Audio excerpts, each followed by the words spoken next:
ഈ ഭയം എവിടുന്ന വരുന്നേ? സ്നേഹം കുറയുമ്പോൾ. അതാണ് 1 യോഹന്നാൻ 4:18. തികഞ്ഞ സ്നേഹം ഭയത്തെ പുറത്താക്കും. ദൈവത്തെ സ്നേഹിക്കുന്നവർക്ക് ഭയം എന്ന് പറയുന്ന വികാരം എന്നാ ആകും? ഒന്നുമില്ല. സ്നേഹത്തിൽ ഭയമില്ല. ഭയത്തിന് ദണ്ഡനമുണ്ട്.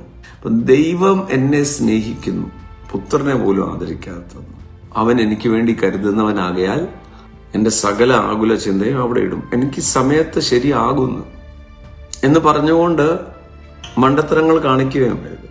യേശു പറഞ്ഞിരിക്കുന്നത് നിങ്ങളുടെ ശരീരത്തെ അശുദ്ധമാക്കുന്ന ഒന്നാണ് മണ്ടത്തരം, മടയത്തരം.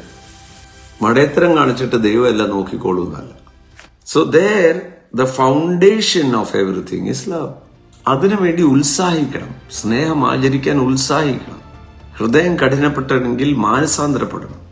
കാരണം കയ്പ് എങ്ങാനും കൂടിയാൽ കൃപ നൽകിയിരിക്കുന്ന സൗജന്യമായി, കൃപ എന്ന് പറയുന്നത് അൺമെറിറ്റഡ് ആയിട്ടുള്ള ഫേവർ, അർഹിക്കാത്ത നന്മയാ കൃപ.